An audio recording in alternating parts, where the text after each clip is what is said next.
ये काफ़ी अच्छा सवाल है और अक्सर मरीज़ों का ये सवाल आता रहता है कि ये जो खाँसी मेरी आ रही है दवा कुछ लिया तो ठीक हो जाता है, फिर मौसम बदलता तो हो जाता है। तो ये सवाल नॉर्मली अक्सर आते रहते हैं और लोगों को काफ़ी कन्फ्यूजन रहता है कि मुझे अस्थमा है या मुझे सिंपल वायरल खाँसी है। जैसे मौसम बदलता है तो वायरल खाँसी होती है। लेकिन इस चीज़ को समझने के लिए आपको ये ध्यान रखना पड़ेगा कि ये खाँसी आपको कब से आ रही है। जनरली अस्थमा की खाँसी होती है और ड्राई कफ होता है। कभी-कभी इसमें बलगम की शिकायत होती है लेकिन ड्राई कफ होता है। और इस खाँसी के साथ शुरुआत में हो सकता है गले में खराश हो या सर्दी-जुकाम की शिकायत हो। ऐसी समस्या आती है, उसके बाद खाँसी आती है और पेशेंट को कफ सिरप लेता है, थोड़ा आराम हो जाता है, फिर इग्नोर कर लेता है। ये सारी चीज़ों को लोग ध्यान नहीं देते हैं और अक्सर मेडिकल स्टोर्स पर जाके दवाइयाँ ले लेते हैं और वहाँ पर कई ऐसे लोग हैं जो कि दवाइयाँ तो दे देते हैं लेकिन उसके साइड इफ़ेक्ट के बारे में ध्यान नहीं देते हैं।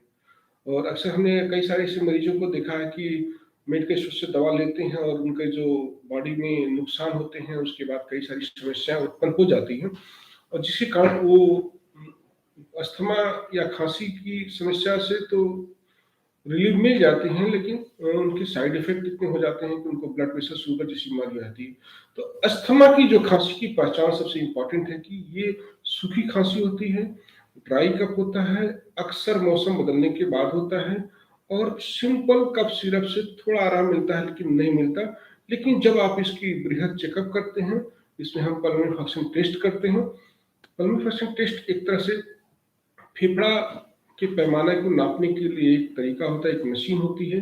जैसे हम ब्लड प्रेशर नापने के लिए बीपी इंस्ट्रूमेंट का यूज़ करते हैं और जैसे हम टेम्परेचर नापने के थर्मामीटर यूज़ करते हैं, वैसे ही एक मशीन होती है जिसको हम पीएफटी कहते हैं। उसके थ्रू ये पता लगाने की कोशिश करते हैं कि ये खाँसी सिंपल है या ये अस्थमैटिक खाँसी है। सिंपल खाँसी में लंग्स फंक्शन बिल्कुल नॉर्मल होते हैं, लेकिन जैसे ही ये खाँसी अस्थमैटिक में होती है तो ये लंग फंक्शन में सिकुड़न हो जाती है, लंग्स फंक्शन काफ़ी कमज़ोर दिखता है, रिपोर्ट्स अच्छी नहीं आती और ऑब्स्ट्रक्शन जैसा रिपोर्ट्स आता है, जिसमें लंग्स की पावर काफ़ी कम हो जाती है। और इसको प्रूव करने के लिए हम फिर ब्रोंकोडायलेटर का यूज़ करते हैं। एक ब्रोंकोडायलेटर एक मेडिसिन होती है, जो हम इन्हेलेशन के थ्रू मरीज़ को सांस नली में पहुँचाते हैं। उसके 20 से 25 मिनट बाद हम फिर फंक्शन को टेस्ट करते हैं। तो उस ब्रोंकोडायलेटर द्वारा अगर अस्थमैटिक कफ होती है, तो उसमें पेशेंट को काफ़ी रिलीफ मिल जाता है और लंग्स की पावर काफ़ी इम्प्रूव हो जाती है।